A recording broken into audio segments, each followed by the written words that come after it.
لو انت بتقول انا عارف كل مشاكل البلد دي وعندي الحلول ليها، وتنزلنا انتخبك وبعد 12 سنه ولا تقول انا ما لقيتش بلد، انا ادوني اي حاجه وقالوا لي امسك دي، بتتملص ولا كدبت عليا بالاول؟ ولا في سبب ثالث؟ مثلا سيادتك شهر 11 ربنا يديك الصحة والعمر داخل على 70 سنة، هتكمل 70 سنة يوم 19/11/2024 هتكمل 70 سنة، فممكن تكون بقى بوادر زهايمر مثلا، ده خريف.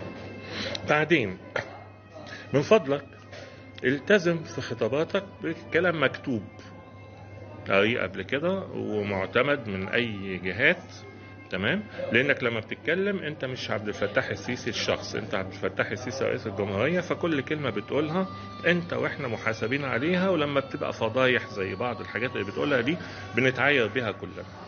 يعني انا لغايه دلوقتي يقولوا لي اسكت يا بتاع الرئيس اللي هو بيقول لك ناكل من جوعنا ونشرب من عطشنا.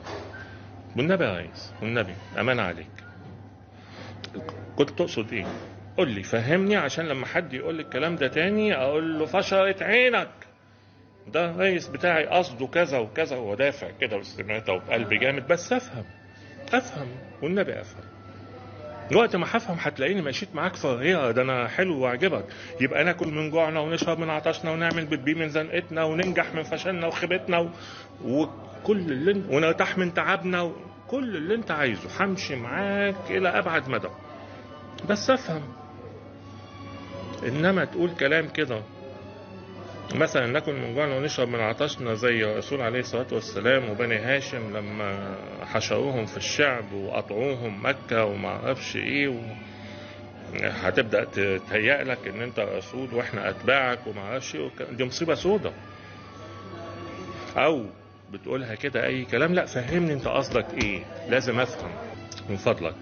تتكلم عن مصر باحترام، تتكلم عن شعب مصر باحترام، اي خطبة تقولها تكون مكتوبة ومتراجعة وتقراها. انت مش شاطر في الارتجال، لا انت السادات الله يرحمه، ولا انت مش شاطر في الارتجال، بترتجل بتلبسنا في الحيط وبتقول كلام ملوش لازمة يودي في داهية.